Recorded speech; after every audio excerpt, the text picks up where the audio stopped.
Good morning, good afternoon, good evening, everyone. Thank you for joining us today. My name is Lily McElwee. I'm Deputy Director and Fellow at the Freeman Chair for China Studies at CSIS. We're holding this event under the auspices of the Interpret China program that the Freeman Chair runs, which aims to be a key source of intelligence and information for policymakers, journalists, and others on strategic topics related to China's rise. For those of you not familiar with Interpret, we translate primary source documents, so policy documents, scholarly analyses on topics related to China's rise, China's foreign policy, China's domestic development. We've recently done events on demographic challenges in China, Chinese assessments of deterrent strategy by the United States and allies and partners, China's national food security landscape and thoughts around its future in China. Our library houses over 300 translations, so we do encourage you to check it out.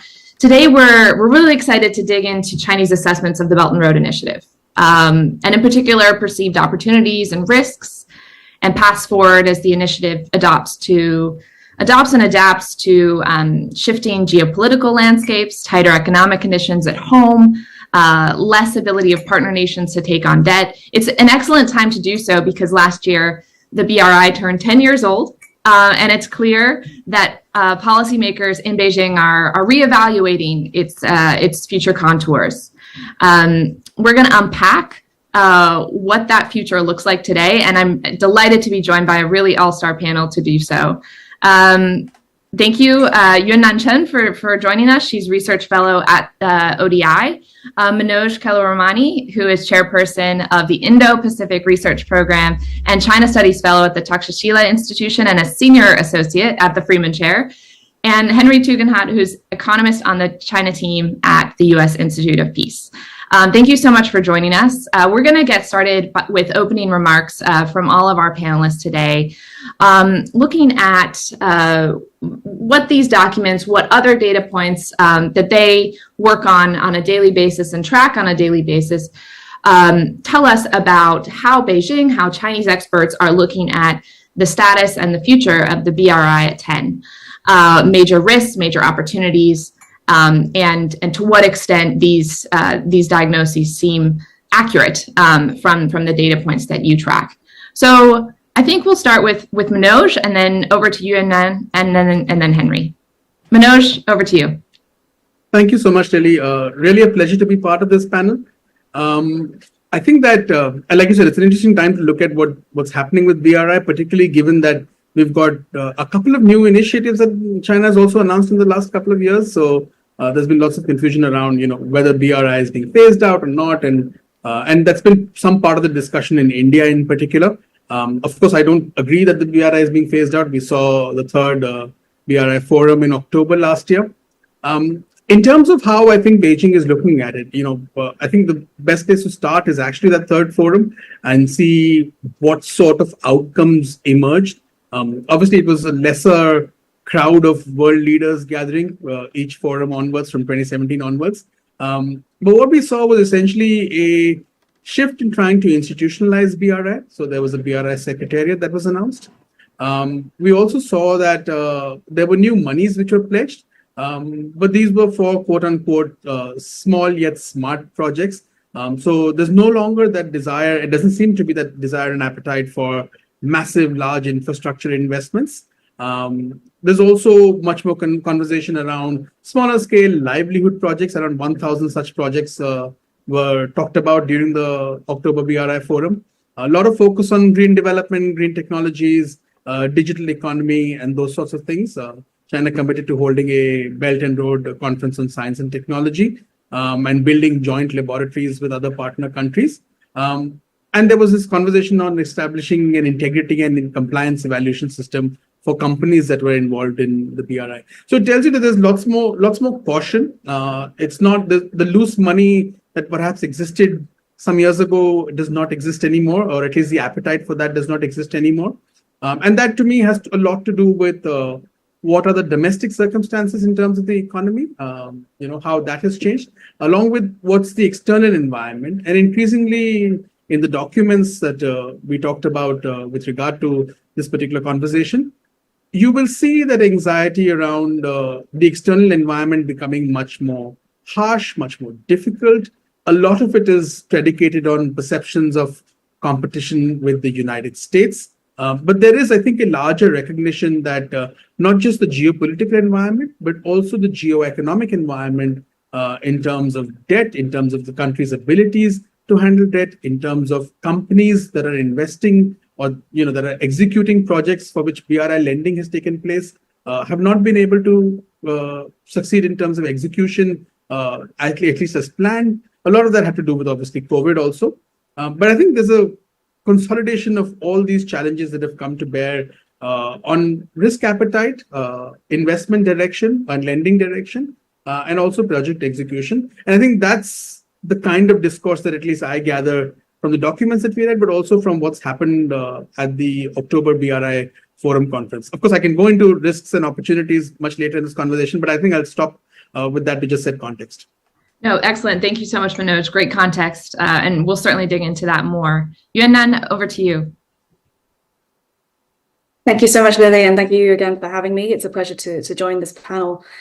In reflecting on some of the Chinese perspectives and what we're reading from these scholars, I think what's very latent and very interesting is the kind of implicit criticism and a reflection on the experiences and the course of the BRI that it's taken over the last 10 years. And whilst, of course, they're very emphatic about some of the positive impacts that it's had and its linkages to development, there's also a lot of implicit criticism for the BRI, not whether it's been good for other countries, but also whether or not it's been good for China on the whole.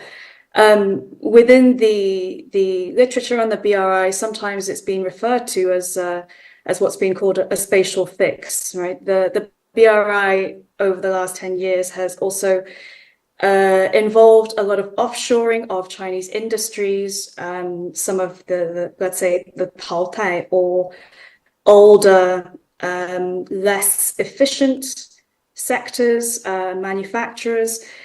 And there's a lot of concern on whether or not this is actually leading to an out-migration or a hollowing out of China's industries before it has had the time to structurally upgrade. So the responses that the BRI has provoked in major partners, particularly the US, but also from Europe and from other major powers, and whether or not the BRI has provoked geopolitical tension and created a more hostile environment for China. And finally, and perhaps the biggest one is around the issue of financing that Manoj has already referred to. There's been a lot of criticism leveled at China for its role in overseas lending to developing countries and to countries, many of which, particularly after the COVID pandemic, are struggling increasingly to have the fiscal space to support their own economic growth and to repay external debt, not just to China, also to international bondholders and private sector. But China has been a major component in that. Debt restructuring has become a particularly fraught area as well within China's geopolitical relations with other powers. And of course, there's also been a lot of criticism of China contributing to predatory lending or debt traps, and a lot of that is overblown. But I think what's interesting from the Chinese perspective is that there is a lot of recognition of this issue, that some of this lending has been problematic, some of the projects have been problematic, and that China really needs to get better. Chinese contractors, Chinese financiers need to get better at recognizing, assessing and managing these kinds of overseas risks so that these problematic projects don't happen again. But interestingly, what I found is that, China also sees itself somewhat as a victim of perhaps we could call it a creditor trap, by providing this debt and lending to many of these countries, particularly to countries that are singularly dependent on Chinese lending.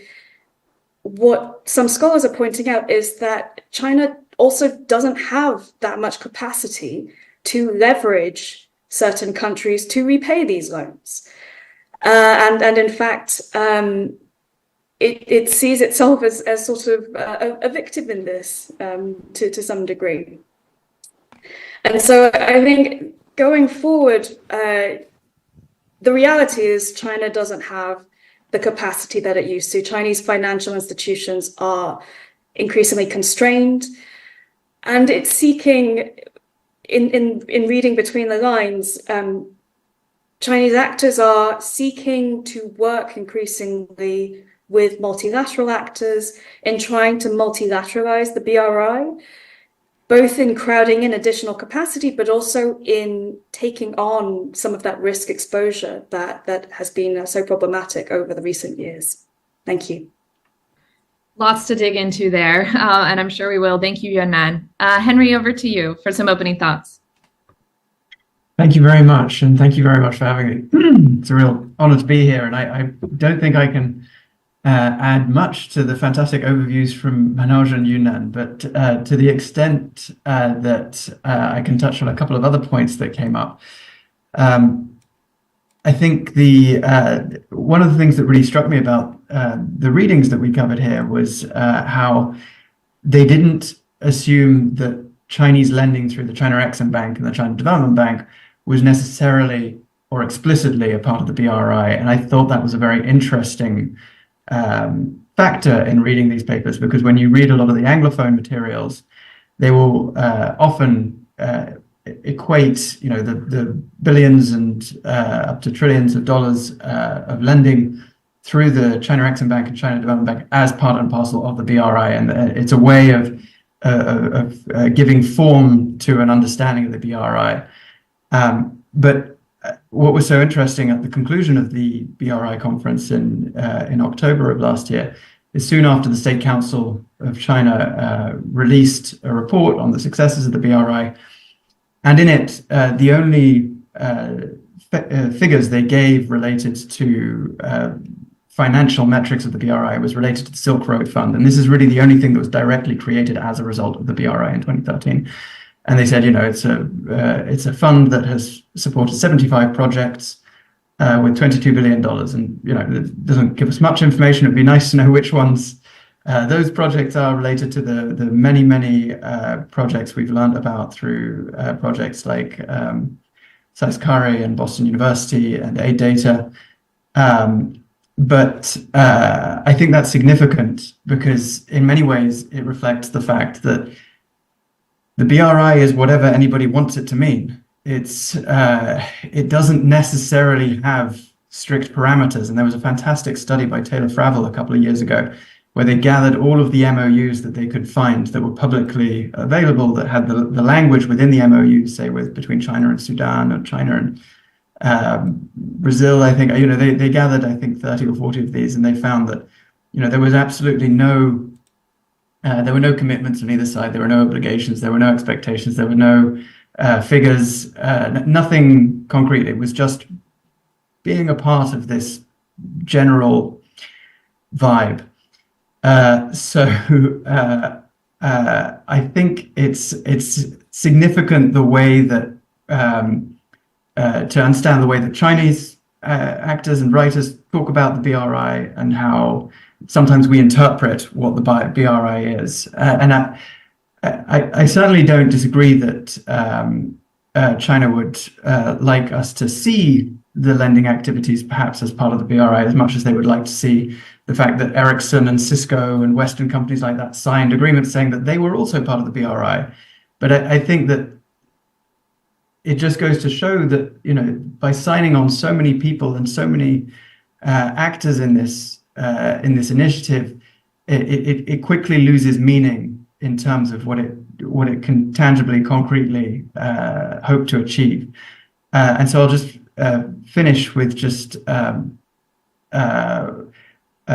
mention of the figures that Xi Jinping also gave during the opening remarks. He was talking about how the China Exim Bank and the China's Development Bank would also receive an injection of $100 billion. But again, he didn't give a timing, he didn't give a geography. And to Manoj's and Yunnan's points, it's unclear it's unclear that China is going to be able to keep up the pace of financial engagement with the rest of the world in the years to come. So interesting. I mean, a common theme of your remarks so far has been the economic and financial risks to the BRI, both in terms of the constraints at home, in terms of investing overseas, the fiscal capacity, but also the fiscal capacity of the partner countries to take on major debt to finance infrastructure. I wonder, that's the kind of the economic side of it, but I think all of your remarks briefly touched on the diplomatic risks as well, and the idea that there may be BRI is fundamentally a diplomatic initiative, and there may actually be diplomatic liabilities in continuing to lend to states that cannot take on debt. So I wonder, maybe Manoj, I could start with you. As the BRI, as you said, becomes more, you said small yet smart projects, and that the sort of the economic the price tag, if you will, goes down, and how is China adapting to continue to have the diplomatic impact, some of the positive diplomatic externalities that have been a part of the BRI in past years? Yeah, I think that's a good question, right? And I think that a lot of it is about projecting China as a open partner that is willing to be flexible, that is willing to not place boundaries, not allow politics to determine your economic engagement. And that is sort of to juxtapose China vis-a-vis America. So that's because I think they recognize, and this comes out in the documents, that they recognize that there is a public opinion impact that BRI has suffered, and therefore economic engagement with China has also suffered. I mean, just if you look at some data, and I was going through a report by the Lowy Institute that came out in late March, and it talks about, mega projects in Asia. And it says that China is obviously the biggest funder for infrastructure mega projects. These mega projects are classified as projects over $1 billion each. And then it says that, a significant number of them. So it's involved in 24 of the 34 regional infrastructure mega projects. And it says that a significant number of them are suffering because they've not been completed, and there have been project delays, and there's a financial shortfall of some $50 billion. And a lot of that is partly to do with China itself adjusting what it has to do and what it's doing. But at the same time, it's because of the nature of partner countries, its nature of whether the project selection made sense or not. So I think that there is a pivot, right? You are trying to move away from this heavy infrastructure, and you're trying to project yourself as being far more responsible to stakeholders in those in other countries, far more responsible in terms of participative, in terms of hearing the opinions of other countries. And you're juxtaposing that with regard to the pushback that you've received from, say, countries like India and the US, which have basically argued that, hey, look, these projects are not financially sustainable, they're not environmentally sustainable, there is not sufficient stakeholder engagement. And you're trying to make that case when you say that we're focusing on livelihoods, we're focusing on green technologies, so we're focusing on the transitions that your economies need, as opposed to all the criticism that we were getting that we're dumping our excess overcapacity of steel and infrastructure and all that to your countries to make sure that our economic engine keeps churning. So I think that at a narrative level, I think that sort of shift has been attempted. If you look at any of the meetings that Wang Yi has had with foreign diplomats, or that Xi Jinping has had in the last year or so, you will repeatedly see a focus on, yes, on BRI, we need to complete these mega projects and we need to make them much more economically viable. At the same time, you'll see this focus on, but we need to look at new frontiers, right? So which is green, digital, livelihood, and those kinds of things. So I think that at a diplomatic narrative shift to try and push back against some of the criticism that China has received, I think that is taking place. I don't know how much of that is necessarily reflected in the documents, but the anxiety of public opinion damage to BRI is reflected in the documents. Absolutely. A lot of them talk about negative images of the BRI abroad, not just in the West, of course, but also in partner countries. And I think, several of them discuss in terms of recommendations for Beijing a PR or marketing reset in the BRI. Yunnan and Henry, I wanted to give you a chance to weigh in on this. Yunnan, as you talked about, fiscal constraints, economic risks rising. How is Beijing adapting narratively, as Manoj mentioned, to those developments? Yunnan? So I think Manoj hit it on the head when he brought up the new slogan of small and beautiful, right? Or small yet smart, right. As it's sometimes called. And that reflects a sort of strategic pivot in terms of the sectors that Chinese industries are now focusing on in their areas of growth. 10 years ago, of course, the BRI was all about hard infrastructure, roads, railways, energy grid, because those were the sectors that at home we saw significant investment and saturation. Now those engines of growth are really in the green technology sector. And this is also reflected in some of the papers from Chinese scholars, where they see this sector around energy transition and clean technology as really the new frontier of growth, but also the new frontier of international competition, which we are also seeing already with the rise of greater trade protectionism, and industrial policy in the green sector from the US and others. Just a little more broadly on the sort of narratives of the BRI, I think we have seen in recent years a little bit of downplaying of the BRI as a brand label itself. When it was first announced, it was sort of everything and nothing, as Henry previously alluded to. It was very nebulous. It encompassed everything under the sun, which gave it great flexibility to kind of represent something to everyone. In the last 5 years, I would say it's had a little bit of a lower profile, and perhaps that's been in response to some of the backlash that we've seen within the global South, particularly to China's overseas lending via the BRI. And since 2021, there's been a new emergence of acronyms under the Global Development Initiative, or GDI, the Global Security Initiative, GSI, the Global Civilization Initiative, the GCI, and atop all of that, as a sort of chapeau, is this slogan of community of common destiny. And I think really here, this is becoming the new sort of headline under which the GCI, GDI, GSI are under. And under that, the BRI is now referred to as the sort of the hardware to achieve all of these things. So whilst the BRI is still there as a label, it's becoming one of many tools, or one of many slogans, and really all of which is serving this broader idea of Xi Jinping's community of common destiny. And I'll pause there. Thanks. Great, thank you, Yunnan. Henry, I wanted to give you a chance to weigh in, if you'd like, in terms of the narrative shifts you're seeing around the BRI. Thank you. I agree. I don't. I think it's becoming less of a focus, but of course, it's still. It still matters insofar as signing people up to this network. And I guess a nice example of that, for example, is El Salvador.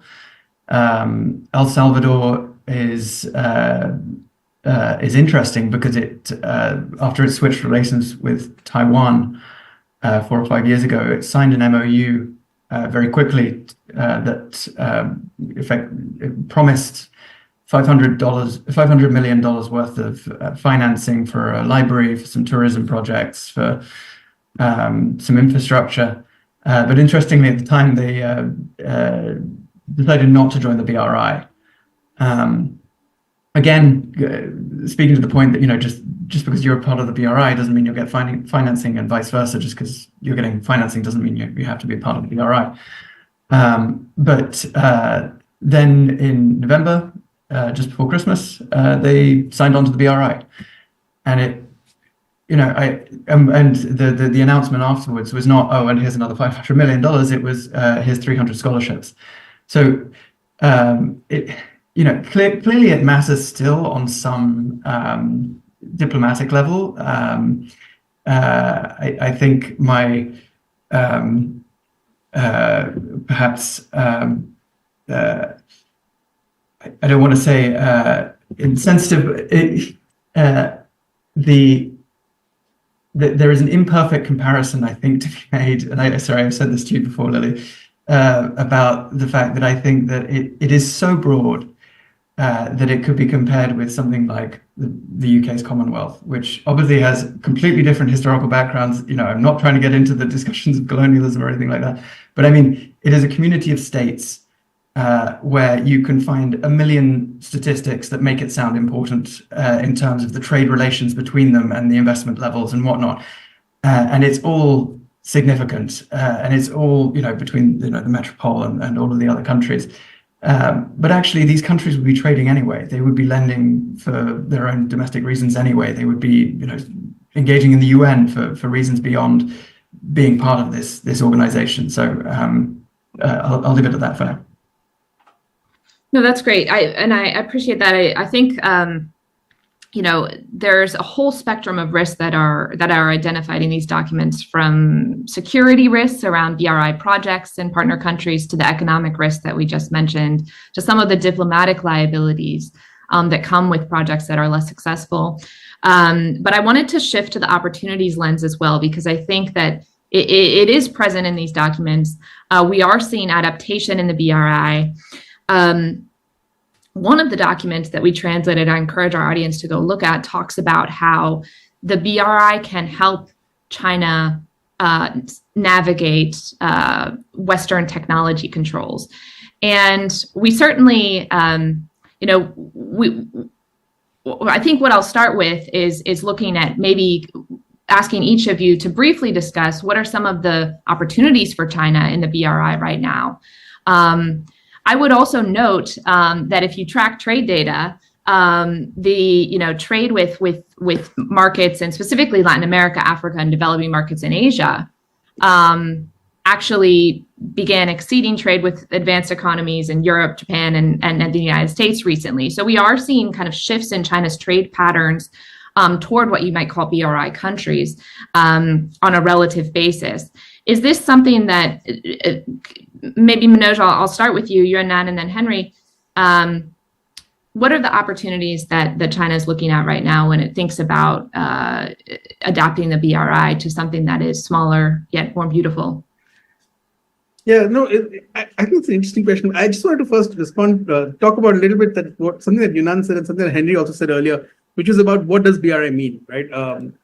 I was in Beijing working for state media when BRI was launched. And for the first 6 to 8 months, honestly, none of us had any idea. All we knew was we need to have deserts and camels on screen so that it looks like there is something coherent that's being thought about. And I think that, and again, fast forward to 2019, I was at a conference in China, and I remember talking to my Chinese colleagues and telling them that, what does BRI mean? We still don't know that. And they were deeply offended by that. But the private conversation was that, look, even we don't know really what it entails, right? It's a lot of things, but it's also, some things about everything. The second thing was this idea of a commonwealth. While I understand the sort of loaded nature of that, I think that it's useful to think about whether Beijing thinks about it as that. Whether Beijing thinks that countries who have signed up to BRI, because that is a political declaration that a country is making, that we are part of this initiative. Compare that to, say, India, which has gone to great lengths to say we are not part of the initiative. And the reason that they go to great lengths is also because every other Chinese map of BRI or maps that you Google, you will find Kolkata as a port link as part of BRI, and India is not officially part of BRI. That doesn't mean that India has not gotten Chinese investments, right? So I think that there is a political statement that a country makes when it says that, yes, we are part of this initiative. And I think that it's important to think of how Beijing perhaps perceives that as a political statement. It sees that country as friendly. It sees that country as potentially open to Chinese investments and more willing to partner with Beijing in political and economic and other domains, right? So in that sense, perhaps there is this sense that this is a set of trusted partners that we are building. How trusted they are over time, we will see. given the fact that the Philippines relationship has become difficult, and with say Italy saying that we're pulling out of the BRI and so on and so forth. So I think that there's something to that idea that I think it's worth contemplating. On the opportunities, I think that there is like I said earlier in my comments, that there is a desire to shift away from these large investments and to try and see whether you can do something in greenfield sectors, right? I was reading a report by Bloomberg, again, I think it was yesterday or today, which talked about how this quarter of this year has been the highest on record investments by Chinese companies in Asia. And a lot of these were in things like green technologies, solar, EVs, and so on and so forth. And it was a 13% increase from last year, but a record level this year overall. And it shows that you're moving away from the lending, at least to certain degrees, but you're allowing companies to go and industrial investment to happen, particularly in these greenfield sectors, which perhaps is an opportunity because of the tariffs and the pressure that the West has placed on China, and increasingly this discourse on overcapacity, and let's see where that leads to. Then there is obviously investigations happening in the EU in particular on Chinese subsidies and things like that. So you're potentially moving your manufacturing capacity, even in some sectors which you are very, very strong, but which are new, to other sectors, and companies are doing that as opposed to the state. Because they see this as an opportunity, whereas staying within China can potentially become a threat. It's also because Chinese consumption perhaps is not catching up to the production, which is why we have overcapacity. And therefore, it is necessary to move out. So the BRI creates this political safety net that this is a country that I can move to where the politics will perhaps be right for me. And it creates an opportunity for companies and to move their investments and then potentially even access Western markets without the kinds of risks that otherwise would be associated. Another, I think, opportunity that emerged, at least from the documents, there was very clear reference that the BRI provides an opportunity for the Chinese military to go global. You need to have some degree of security agreements which allow you to protect some of these investments. And again, the BRI framework, I see that as an opportunity, that it creates the environment for the Chinese military to go global. If I was to look at the Indian subcontinent, there are clear examples of that, right? Just you have the Maldives, where you've had an election, you have a new president, and now you have a new parliament, both of which are fairly pro-China in their approach compared to the previous administration. And you're immediately seeing a security agreement. You're immediately seeing talk about, well, can we build an artificial island? Can we build some sort of a surveillance cooperation? So you're seeing that sort of conversation. And that is a lot of that has to do with the nature of economic engagement also. It's not just about political engagement. I mean, the Maldives is very far from China, but the economic engagement is far deeper, and BRI has been a big part of that. So I think that those are the kind of opportunities, which I think is not new. We've been talking about the Chinese military potentially going global after economic engagement increases. And I think we're seeing potentially parts of that happening. Great, thank you, Manoj. Yunnan, I wanted to give you an opportunity to weigh in on the opportunity side. Thanks, Lily. So I think on the opportunity side, I'll make 2 points, and one is on the sectors and then 2 on the regions. So to echo a lot of what Manoj has just said, really, I think where we're seeing the opportunities and the shift in the BRI is really in this kind of sector of clean technology. There's been a few sort of sub-BRIs rolled out over recent years, in the Health Silk Road, the Digital Silk Road, which I think maybe Henry is going to talk about, and then really on the Green Belt and Road, right? And that refers not only to, I think, a new attention and sophistication in how financial institutions and contractors are trying to deal with green standards or improving their approach to environment and social risk management, but really very, very clearly, this is where the overcapacity is, and this is where China sees future trade and investment opportunities in going overseas and in offshoring some of that capacity. Particularly, I think the Southeast Asia region came up very saliently as the region and markets for Chinese clean tech. And when it comes to EVs particularly, right, we're seeing Chinese manufacturers and producers increasingly being pressured or closed out from the EU, from global North markets. And I think this is all going to make middle-income countries in the global South, in Southeast Asia and Latin America, even more crucial as partners, diplomatic partners, as well as markets for Chinese goods. And just to note, in some recent research that we did at ODI on the role of Chinese export credit agencies, Sinosure has really ramped up, even as its overall provision of risk insurance for these kind of big infrastructure projects has gone down substantially after 2018.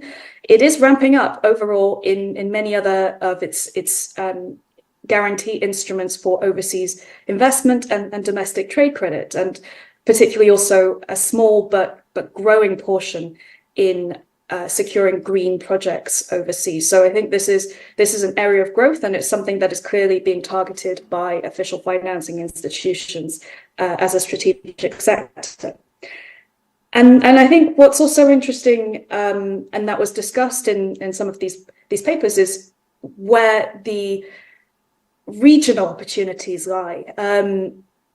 The Belt and Road has encompassed almost every region in the world, apart from, I think, North America. But also there's been a growing attention and somewhat hand-wringing over just how high risk in political and security terms some of these countries are, also in financial terms as well. The BRI encompasses some of the most financially constrained, debt vulnerable and politically unstable parts of the world. And really, I think we're seeing a little bit more of a shift as well in the regions of engagement that China's working with. Where it sees opportunities is, I think, areas that stand out is really in Eastern Europe, in West Asia or Central Asia. And these are also traditional regions of Russian spheres of influence. So I think there is also a sense here that China sees an opportunity, particularly following the Russian war in Ukraine, that it has an opportunity as well to engage more with these regions that are sort of within Russia's sphere of influence and build greater diplomatic relations there.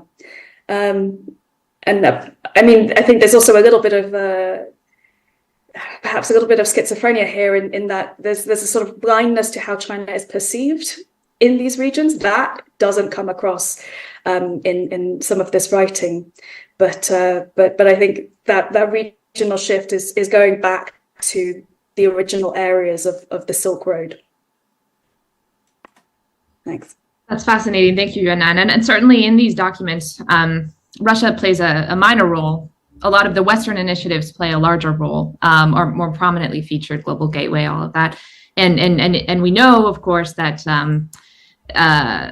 from other Chinese writings that I'm reading, China is very concerned about India's inroads with other global South countries in terms of influence. So it's interesting to think about that regional adaptation as well. Henry, I'm sorry, I'm always coming to you last. Next question, I'll start with you, but would love your thoughts on the opportunity side. Honestly, no problem at all, because I'm learning a lot as I go as well. But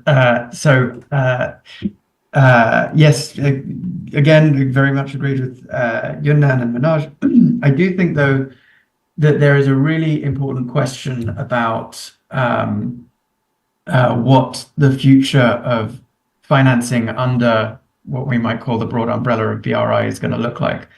Because although China certainly recognizes the opportunities of the green industries and all of the new avenues that Yunnan was speaking about, if we just focus on how its export credit agencies function, namely the China Exim Bank, Sinosure, and China Development Bank. Well, China Development Bank is not an export credit agency, but in many ways it behaves like one in terms of its bias credit program. But if we look at the buyer's credit data, namely the loans that they are issuing to customers in Africa, Latin America, Southeast Asia to buy Chinese goods and services, the overwhelming majority of those loans exist to support Chinese state-owned enterprises. And I think that's a really important consideration, because when you look at the data of how Chinese state-owned enterprises have fared over the last 20 years, you'll see that they have completely bottomed out basically as a proportion of Chinese profits and as a proportion of Chinese exports. Now, China domestically still has a very important purpose for state-owned enterprises, namely they are important for sensitive areas of strategic national importance, and they are also important fiscal and monetary vehicles, basically, to maintain employment during periods of crisis. So in many ways, it seems that China's been exporting this function of SOEs to overseas markets, partly due to the spatial fixed regions that Yunnan spoke about earlier, too much capacity domestically, but also partly because of the function that they play in the Chinese domestic economy. Where I think this matters in terms of the opportunities is if you look at a sector like data centers, you will see that the overwhelming amount of lending from China's international financial lenders is going to Huawei, and it is not going to Alibaba and Tencent. And that's interesting because Alibaba and Tencent are the market leaders in China. They were also the market leaders in Southeast Asia, and they might have been the market leaders in Africa. But but China is throwing the kitchen sink at supporting all of its SOEs and Huawei. By the way, Huawei is the only sort of not officially SOE that is supported by massive amounts of loans by these institutions, which I think is interesting and significant and speaks to the role of Huawei and how it's trusted vis-a-vis its other firms. But if China is able to shift effectively from a model where it is almost exclusively supporting SOEs overseas towards supporting companies that are actually successful on their own terms and innovative in their own terms in China's domestic economy, then I think it has a lot more opportunities to pursue. But for now, what's interesting is that it just doesn't seem to trust those firms that are strongest in some sectors enough to support them financially overseas. And in fact, in some cases, as we see with data centers, again, it's positively sort of clamping down on Alibaba and Tencent domestically with fines and restrictions and breaking up those companies. So I think it's I think the opportunities are tempered by its own domestic economic system and politics.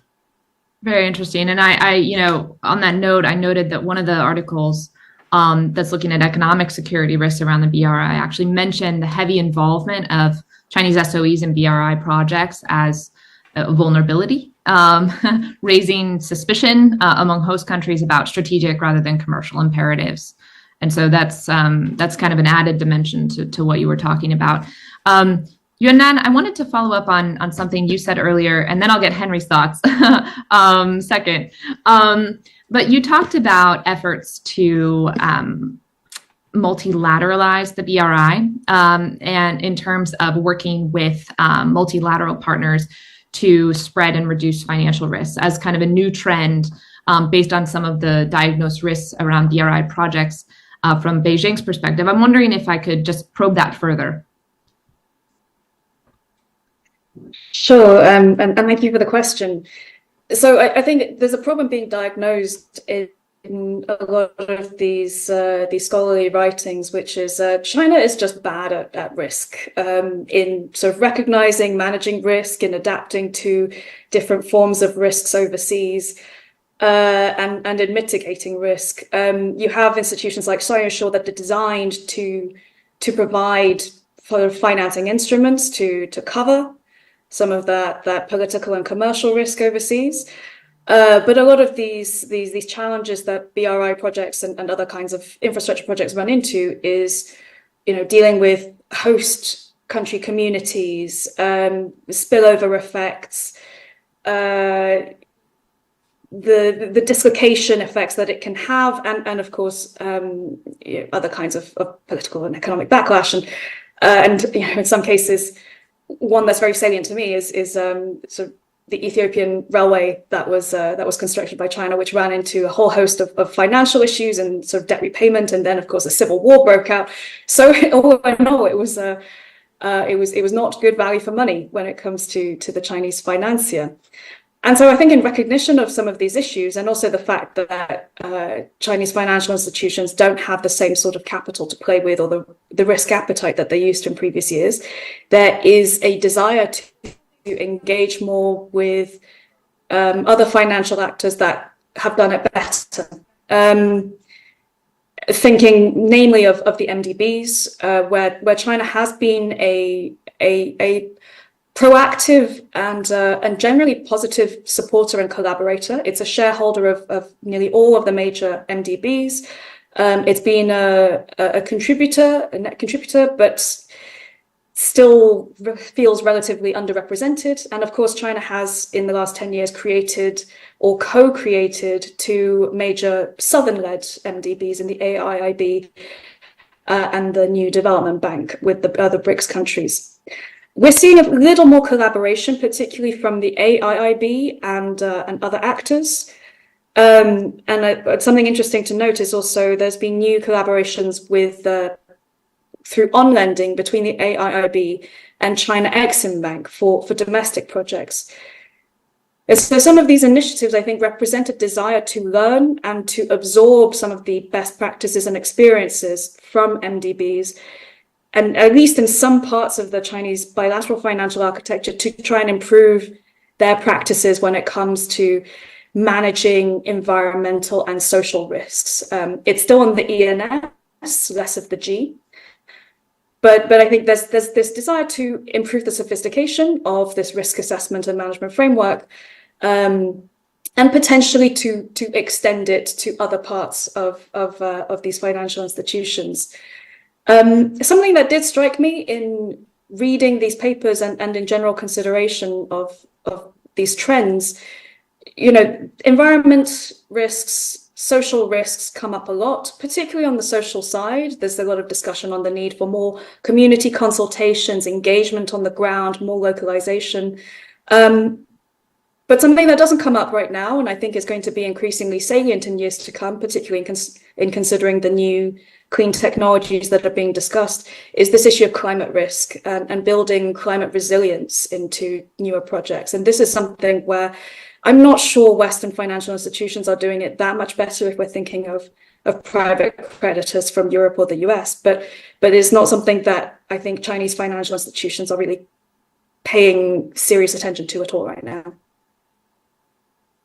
I'll stop there. Thank you. Very interesting. Thank you, Yunnan. Henry, wanted to give you the second chance here to weigh in on that question. Sorry, would you mind repeating the question for me? Sure.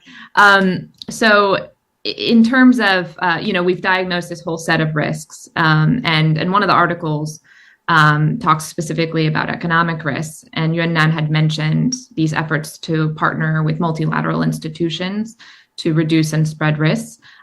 We've also discussed preemptive risk assessment mechanisms. That's definitely a theme. Just wondering if you can touch on some of the mechanisms that Beijing Chinese firms may be adopting to institutionalize frameworks to better assess risks a priori. Yeah, I mean, I would answer this question just by drawing on some of the great work by Stella Hongjiang, who's focused on how actually a lot of times it's the tail that wags the dog, as it were, in terms of it's often the construction companies themselves who are operating in Africa or South America, for example, that are coordinating the needs of the local government, saying, hey, you've got an election coming up. You said you were going to finish this airport before then. We can help you do that. And then connecting them with the China Exim Bank or the Chinese financier. So in many ways, it's very difficult for Chinese lenders to really manage the risks involved, because they have a mandate to lend, right? And they are actively looking for projects. And these companies on the ground have a much better sense of where the opportunities are for construction. But they, of course, have an incentive to, say, perhaps inflate their prices, or they have an incentive to do projects that they know are not necessarily sustainable. And so that's going to constantly cause problems for China's lenders. And I mean, I would stress that it's, they really, institutions like the China Exim Bank and the China Development Bank are looking for opportunities to lend wherever they can, because there are only so many projects you can finance a year. And even the World Bank has at times privately and sometimes not so privately complained about the fact that there is effectively a crowding out effect, because there are only so many projects that they can lend to every year if somebody else is lending a lot quicker and a lot more nimbly. I think a lot of this is going to come down to internal auditing evolutions that I'm afraid I don't know so much about, but I think it's going to be an ongoing challenge for them. Fascinating. Manoj, wanted to give you an opportunity to weigh in on that. And then I've got a follow-up question on the security side. Yeah, I don't have anything particularly to add. I can just give an example that, I agree with a lot of what Yunnan and Henry have said. Actually, I agree with everything that they've said, not a lot.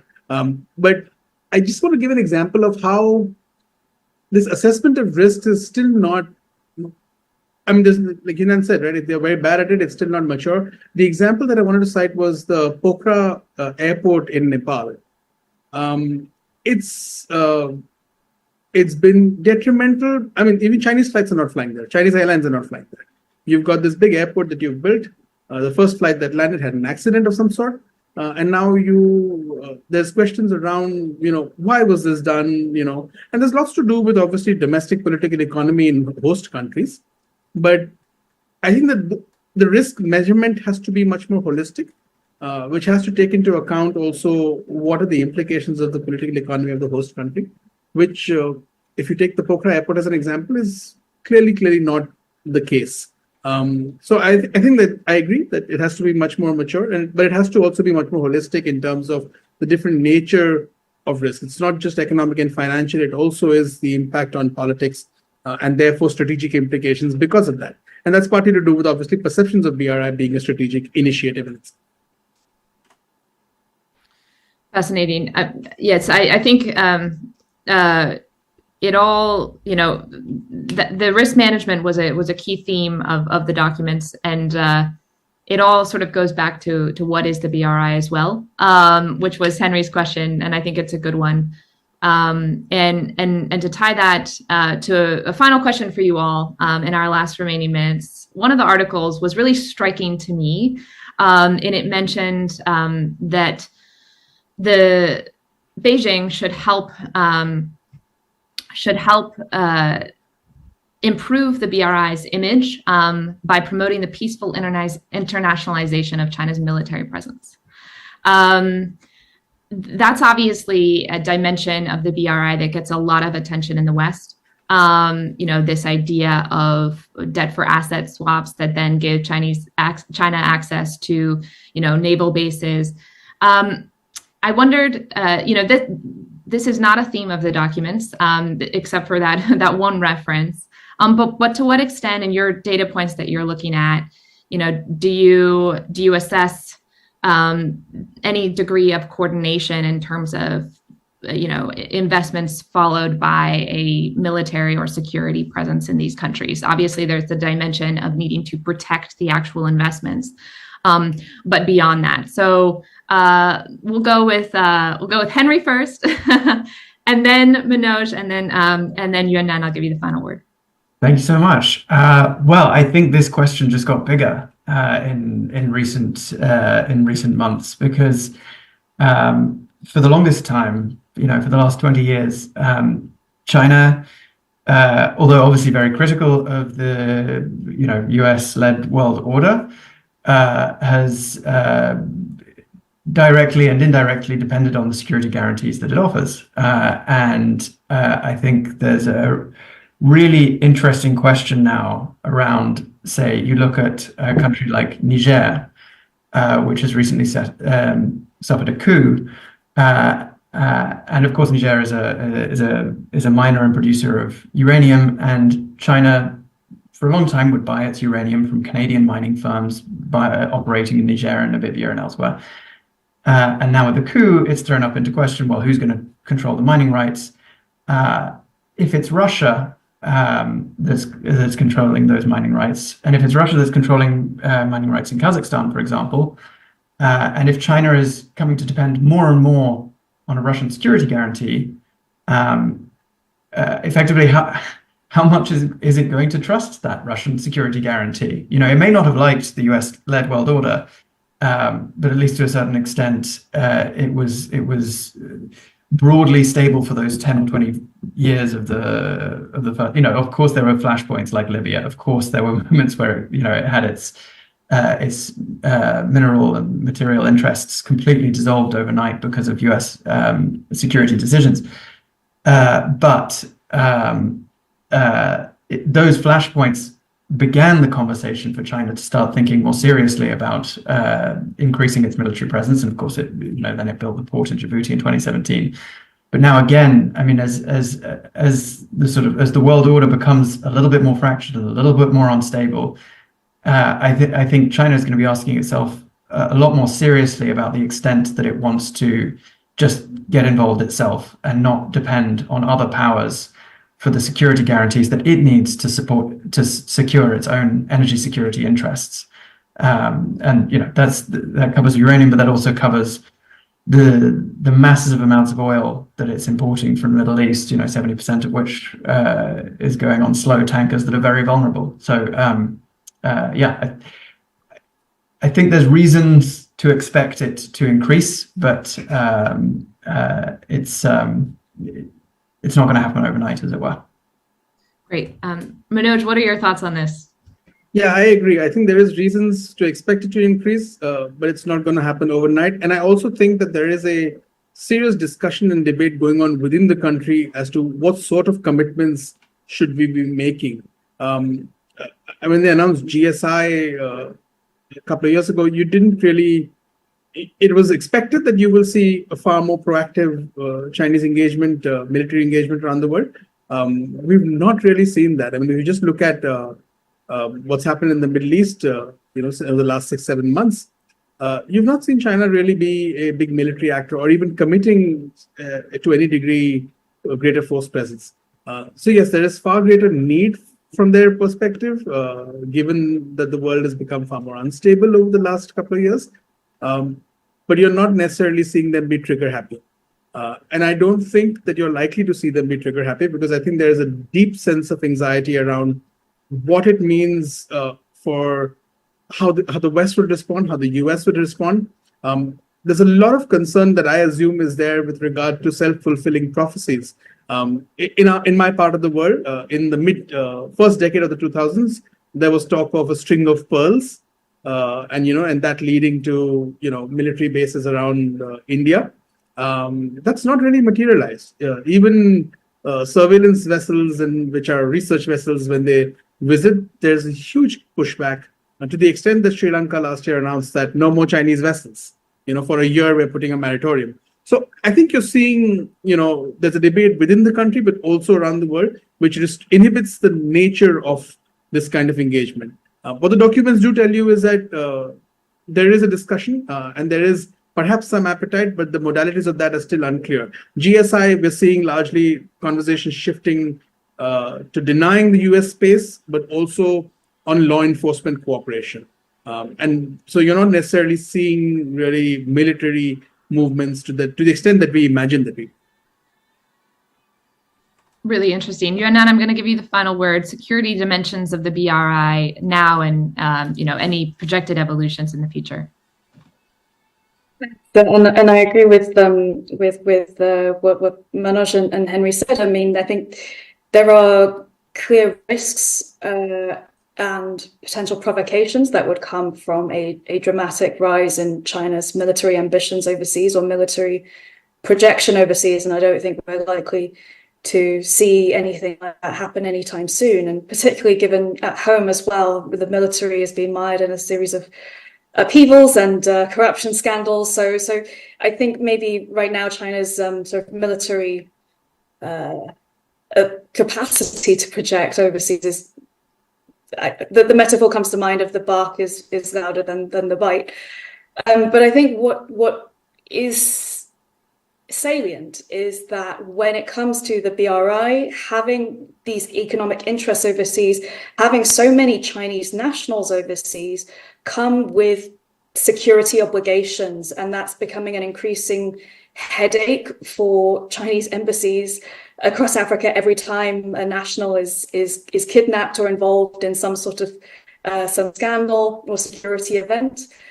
And in a lot of these projects as well, in countries that are perhaps more volatile, there is a need to protect those investments and make sure that those countries are able to pay back debt if it was debt finance, and that those projects do generate some sort of commercial returns in the long term. So I think we are seeing a greater interest in security cooperation. And one example of this is in the Kenyan standard gauge railway, for example, and I think also beginning in Ethiopia. You're seeing Chinese security companies going out as well and cooperating with project owners in host countries to build the capacity and build their, not necessarily military, but build their security capacity in order to ensure that these projects are sustainable from that perspective. And so I think there's clearly an interest and a need for that. And I think we're likely to see that continue. Wonderful. Thank you so much to our three wonderful panelists for a really interesting discussion today. I think, you know, the BRI is going to be small yet smart, small yet beautiful going forward. What that means, we are beginning to learn. What is clear is that greater economic challenges, both at home in China and in partner countries, will be affecting its future. The security dimensions have the potential to change, but there are clear internal and external pressure points there. And we're seeing some evolution on the diplomatic front toward narrative changes and strategies that aim to improve the diplomatic image of the BRI while adapting its scale and its sectoral and regional focus. Thank you so much to our panelists, to our audience for joining us today. Please do check out the documents that we've translated for this session. You can find them in our Interpret library or on the event page.